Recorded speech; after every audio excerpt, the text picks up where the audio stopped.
Welcome back to Unstable TV! And you're sure to Irish Couple Reacts. And do stay tuned because this happens every week. So if you're new here, don't forget to like, subscribe, comment and hit the bell notification so you don't miss any of these videos. And if you're a returning viewer, thank you! So today we are going to be taking a look at first time in Indian history 400 billion exports done. Ooh. Just really goes to show how fast and how big India is really growing. Big shout out to everyone in the comment section for suggesting this to us. We do appreciate that. So without further ado, we're all you guys out there watching. Let's go ahead and jump straight into this. Let's go! Foreign subtitles on now. तो अब ये बात official हो चुकी है। इतिहास में पहली बार भारत ने 400 बिलियन डॉलर के एक्सपोर्ट्स का जो आंकड़ा है ये छुआ है। This is very special. और सबसे ज्यादा इंटरेस्टिंग बात तो अभी ये है कि पूरा फाइनेंशियल ईयर अभी खत्म भी नहीं हुआ। मार्च 31 को जो अभी फाइनेंशियल ईयर चल रहा है ये खत्म होगा, तो 9 दिन पहले ही हमने अचीव कर लिया है ये ऑब्जेक्टिव। यहाँ पर आप देख पाओगे पीएम मोदी की ट्वीट है, India set N ambitious target of 400 billion of goods exports and achieve this target for the first time ever।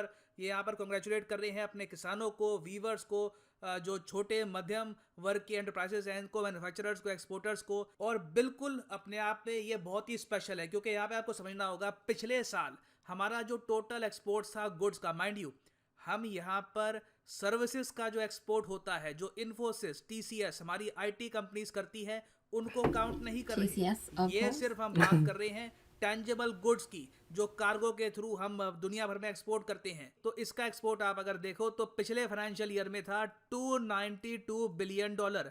इसमें 37% की उछाल आई है और अब ये 400 बिलियन डॉलर तक पहुंच चुका है, 9 days ahead of the schedule. कोई बड़ी बात नहीं है कि 9 दिन में इसको हम 410, 430 के आसपास, 20 थोड़ा सा ऑकवर्ड रहेगा, 430 के आसपास भी पहुंचा दे, दैट वुड बी वंडरफुल। और अभी तो खैर हम अभी जो सर्विसेज के एक्सपोर्ट हैं उनको भी काउंट करें तो 250 बिलियन डॉलर्स के एक्सपोर्ट उम्मीद की जा रही है कि वहां से भी होंगे। तो इंडिया के जो टोटल एक्सपोर्ट होने वाले हैं करंट फाइनेंशियल ईयर में, कोई बड़ी बात नहीं है, ये 650 बिलियन डॉलर के आसपास आपको दिखे। This is exceptional. अब यहाँ पे मैं ये जो गुड्स वाले एक्सपोर्ट्स है ना, इसको सरकार ज्यादा तवज्जो इसलिए देती है क्योंकि इससे बनती हैं जॉब्स। आईटी के जो एक्सपोर्ट्स हैं उसमें जॉब्स लिमिटेड बनती हैं। कुछ ही लोग बहुत ही हाई सैलरी पे काम करके काफ़ी कुछ एक्सपोर्ट्स करते हैं, सॉफ्टवेयर के मामले में, सर्विसेज के मामले में। मगर जो गुड्स का एक्सपोर्ट हुआ है उसमें आप मान के चल लीजिए हर दिन इंडिया ने 1 बिलियन डॉलर से भी ज़्यादा का एक्सपोर्ट किया है। It is phenomenal. और अब सरकार जेन्युइनली बिलीव कर रही है कि आने वाले कुछ सालों में, कोई बड़ी बात नहीं है, 2026, 27, मे बी इवन 28 में हमारे जो टोटल एक्सपोर्ट्स हैं, गुड्स और सर्विसेज दोनों के एक्सपोर्ट्स आप मिला दो तो हो सकता है कि 1000 बिलियन डॉलर मतलब के 1 ट्रिलियन डॉलर तक भी हो सकते हैं। This will be remarkable for India. तो डिस्कस करते हैं इस टॉपिक को कि हमने ये अचीव कैसे किया, क्या जेन्युइनली यहाँ पर खुश होने की बात है, बैड न्यूज भी यहाँ पर क्या ही है, साथ में बहुत कुछ यहाँ पे आपको जानने को मिलेगा। मगर आगे बढ़ने से पहले आपसे एक क्वेश्चन पूछूंगा कि रिसेंटली सरकार ने जो फॉरेन ट्रेड को लेकर पॉलिसी बनाई है, सरकार हमेशा एक नीति बनाती है कि विदेशी ट्रेड जो है हमारा, इसको हम कैसे मैनेज करेंगे, क्या हमारा टारगेट होगा। तो अभी के लिए जो इसकी नीति चल रही है, इसका टाइम पीरियड कब से कब तक का है? 2020 से 2030 का, 2021 से 2025 का, 2021 से 2031 का, या फिर 2021 से 2026 का? कमेंट सेक्शन में सब लोग इसका आंसर करो। सही आंसर मैं आपको दूंगा वीडियो के अंत में। नाउ देखिए, अपने आप में 400 बिलियन डॉलर्स का एक्सपोर्ट अचीव करना बहुत अच्छी बात है, मगर दुनिया में हम कहां पर खड़े हैं ये भी जानना काफी इंपॉर्टेंट है। टोटल जो हमारा एक्सपोर्ट्स है मान के चल लीजिए अगर 650 बिलियन डॉलर्स के आसपास का होगा सर्विसेज के एक्सपोर्ट्स को मिलाकर भी, तो इसको आप अगर कंपेयर करोगे चाइना के टोटल एक्सपोर्ट्स से, तो चाइना के टोटल एक्सपोर्ट्स रहे हैं 3.2 से लेकर 3.3 ट्रिलियन यूएस डॉलर्स तक। मतलब के चाइना हमसे रफली आप कह लीजिए 5 से लेकर 6 गुना आगे है। तो चाइना दुनिया का सबसे बड़ा एक्सपोर्टर है। यूएस, फ्रांस, ऑस्ट्रेलिया, कोई भी कंट्री चाइना के आगे नहीं है। तो ये यहाँ पर बेंचमार्क है। इवेंचुअली हमारा टारगेट होना चाहिए कि चाइना से compete करना है। और मेरा ये मानना है कि इन द फ्यूचर हम लोग एक्चुअली चाइना से काफ़ी हद तक compete कर भी सकते हैं। इंडिया के एक्सपोर्ट भविष्य में बहुत ही तेज़ी से बढ़ेंगे। रीज़न क्या है? हम लोग इस वक्त बहुत से देशों के साथ फ्री ट्रेड एग्रीमेंट की नेगोशिएशन कर रहे हैं और नेगोशिएशन बहुत कड़ी है। ये गवर्नमेंट इंश्योर कर रही है कि इंडिया को अपर हैंड मिले एक फ्री ट्रेड एग्रीमेंट में।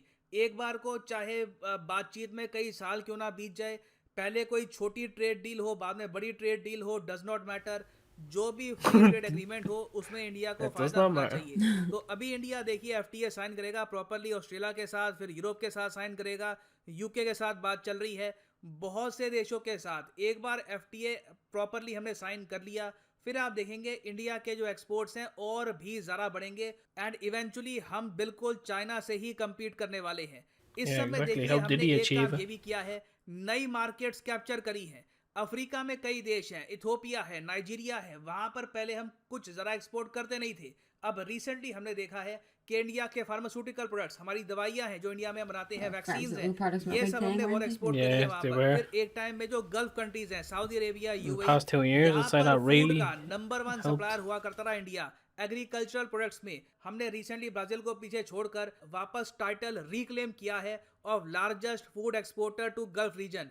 तो कई मार्केट जो हमारे हाथ से पहले निकल गई थी हमने रिकैप्चर करी है, नई मार्केट खोजी है और हमने पर्टिकुलरली फोकस किया है इंजीनियरिंग गुड्स पर। इस सब की वजह से देखा गया है कि हमारे रिसेंट एक्सपोर्ट्स में काफ़ी बड़ा जंप देखने को मिला है। इंजीनियरिंग गुड्स क्या होते हैं? देखिए इंजीनियरिंग गुड्स में हम देख रहे हैं पिछले कई सालों से लगातार 50%, 60% का इंक्रीज देखने को मिल रहा है। और आज के समय जो टोटल इंडिया के एक्सपोर्ट्स हैं उसमें आप देखोगे 15% है पेट्रोलियम प्रोडक्ट्स। अगर आप सोच रहे हैं वेट ऑयल, हम लोग ऑयल एक्सपोर्ट करते हैं, नहीं, हम लोग कच्चा तेल लेते हैं।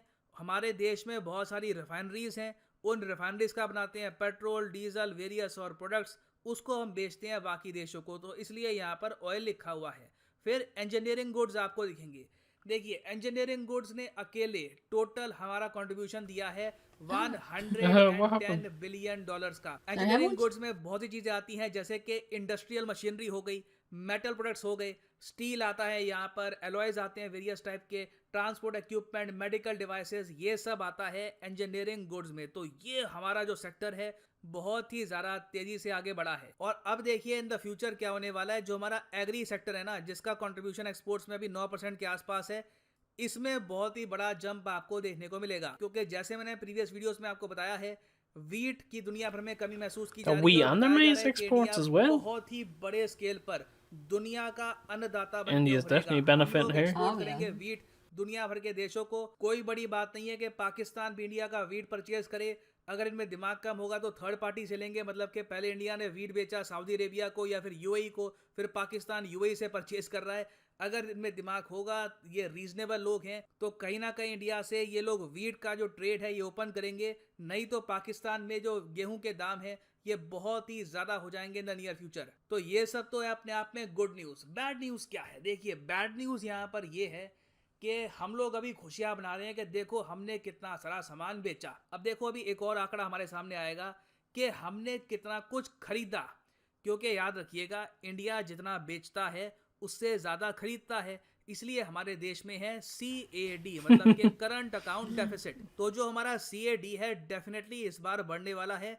जितनी एक्सपेक्टेशन थी हो सकता है कि उससे ज़रा भी बढ़े। इसका रीज़न क्या है? रीज़न ये है कि इंडियन रुपये की थोड़ी सी पिटाई हो गई है। कहाँ Looks like Indian India's gonna be रुपये taken over. 74 के आसपास झूल रहा था, ये 75 तोड़कर 76 के आसपास पहुंच गया है। फिर जो कच्चा तेल है ये कहाँ पर होता रहा, $60 $70 पर बैरल के आसपास, ये अब पहुंच चुका है $110 $120 पर बैरल। और इस पर भी अगर मान लो रशिया ने दे दिया डिस्काउंट 20% का, क्या आपने अचीव कर लिया? $100 पर आपको 20% का आपको डिस्काउंट मिलता भी है, तब भी आपने $80 का क्रूड ऑयल परचेज किया। बेसिकली जो आपने अनुमान लगा रखा था कि जितना आप पैसा खर्चोगे कच्चे तेल पर उससे ज़्यादा आपको खर्चना पड़ेगा। तो अभी रियल पिक्चर आनी बाकी है कि हमने सामान खरीदा कितने का है, सरकार के पास इससे कितना बोझ बढ़ेगा, that remains to be seen. But definitely मेरा पर्सनली ये मानना है कि वर्क हार्ड, और जब आप कुछ अचीव करें उसको सेलिब्रेट भी करिए, नहीं तो पता नहीं लगता कि आपने कुछ अचीव किया भी है या नहीं अचीव किया। तो अभी के लिए ये हमारे देश के लिए अकॉम्प्लिशमेंट है। देश के इतिहास में पहली बार $400 बिलियन का export, in the future 500 billion, 600 billion और भी बड़े माइलस्टोन हम लोग बिल्कुल अचीव करेंगे। नाउ वापस आते हैं अपने एमसीक्यू की तरफ। Did we get it right? कि इंडिया Did की we जो get it current right? foreign Let's trade see. की पॉलिसी है ये कौन सा पीरियड कवर करेगी? तो सही उत्तर इसका है ऑप्शन डी, 2021 से लेकर Ah. 2026 तक का जो पीरियड है इसके लिए We हमने were बनाई one है year off. Current foreign We were trade close. Policy. यहाँ पर आप देख पाएंगे इस पे आपको आर्टिकल भी मिल जाएगा। और ये ट्रेड पॉलिसी बनाता कौन है? इसको फाइनेंस मिनिस्ट्री नहीं बनाती, ये ट्रेड पॉलिसी बनती है by the ministry of commerce and industry. याद रखिएगा ये भी बहुत ही इंपॉर्टेंट है। So first off, a very big shout out to the original content creator. Do make sure you go check them out, give them a like, subscribe, share and all that good YouTube stuff. Thanks so much to everyone in the comment section for suggesting this to us. There's no doubt about it that India is going to be the superpower. If not by now, by 2026. What did you think of that, Danielle? It's just incredible to see India growing so big, because we have watched a lot of videos before in the last couple of months about how India is going to rise to the next global superpower of the world. This is, you know, the first time India's ever achieved 400 billion. Billion, that's what it be. That's a lot. It's all down to the farmers, the weavers, the SMEs that they were talking about. It's all the little people that work in them businesses that are making all of these and that are pushing the economy to the way it is now. It's amazing to see. The workers must be just out of this world, because, you know, what did they say? It jumped 37%. That's a massive jump. They must feel very accomplished. I would. I feel very accomplished just looking at this. I just want to read everyone out watching. I thought this was very good, especially with or just after seeing here in the video how well India's exports are doing and just how they're growing as the superpower. Just gonna recite this quote here. Darwin said, "India is like a giant elephant. It moves slowly, but when it moves, everyone feels the impact." We couldn't say that's more true here after watching that video, but of course, let us know what you guys think in the comments below. We want to hear from you guys. So we've done a few videos before where we've needed to put the subtitles on, like this one, and some people have said to us that the subtitles may be a little bit off. Maybe if we've missed anything in this, or you want to correct what we said if we didn't understand it 100%, let us know in the comments below. And that has been our 2 cents, and we will chop ourselves out of this. So as always, you are the beautiful people of YouTube, and we have been Unstable TV. So drop a comment below and let us know what you thought of this reaction video. And if you have any suggestions for us to do, let us know too. And as always, we will see you in the next one. Bye.